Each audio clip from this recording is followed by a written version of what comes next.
Tara na mga kagala, alina't sariwain natin ang kasaysayan ng Intramuros. Pasukin na natin ang loob ng Intramuros mga kagala at alamin nga konti ang kasaysayan nito. Alam nyo ba mga kagala na ang Intramuros ay isinalin din sa wikang Latin na loob ng kuta? Sa Maynila ay ang kuta ng pinakamatandang kabayan ng Maynila. May lawak itong 67 hektarya. Ang nangangasiwa dito ay ang administrasyon ng Intramuros o IA na nilikha sa pamamagitan ng Presidential Decree No. 1616 na nilagdaan noong 1979. Tungkulin ng IA ay paunlarin, pangalagaan, pangisawaan at itayo muli ang gusali at istruktura, pati na ang mga kuta ng Intramuros. Ang Intramuros ay tinatawag ding napapadirang lungsod at noong unang panahon ng mga Kastila ay tinuturing bilang ang lungsod ng Maynila. Ang tawag sa mga ito ay distrito sa labas ng pader at ang Intramuros na nangangahulugan sa labas ng pader. Extramuros. Sinimulan ng pamahalaang kolonyal ng Kastila ang pagtatayo ng pader para depensahan noong huling mga bahagi ng ika-16 na siglo upang protektahan ng lungsod mula sa mga mananakop sa ibayo. Ang 0.67 km square na nakapader sa lungsod ay orihinal na matatagpuan sa baybayin sa Look ng Maynila, timog ng pasukan ng Ilog Pasig.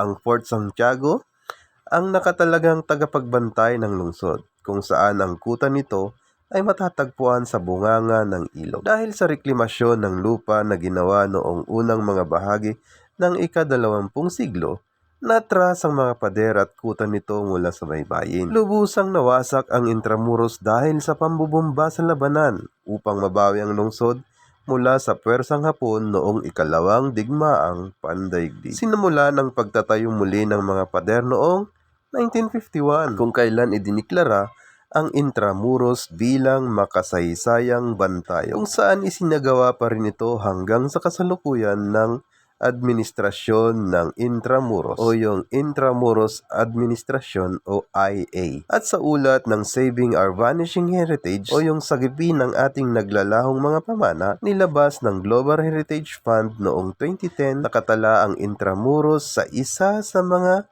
12 puok sa buong daigdig na nanganganib ng mawasak at mawala, kung saan nabanggit ang hindi maayos na pamamalakad at paggipit sa pag-unlad ng Intramuros. May mga paaralan pa rin na nananatili sa loob ng Intramuros. Ang pinakamatandang paaralan sa Pilipinas, ang Colegio de San Juan de Letran na tinatag noong 1620, kung saan ito ay itinayo sa parehong lugar matapos ang pagkawasak noong digma. Ang Colegio de Santa Rosa at ang mataas na paaralan ng Maynila ay itinayo ding muli sa kanilang orihinal na lugar. Mga bantayog na tumagal ng siglo, bagaman nawasak ng ikalawang digmaang pandaigdig at iba pang mga kalamidad ang karamihan sa mga lumang gusali sa bansa. Marami ding mga bantayog na itinayo noong panahon ng mga Kastila. Ang mga nakapanatili sa pagdaan ng panahon, ang mga sumusunod ay makikita pa rin sa loob ng Intramuros sa kasalukuyan. Ang mga bantayog,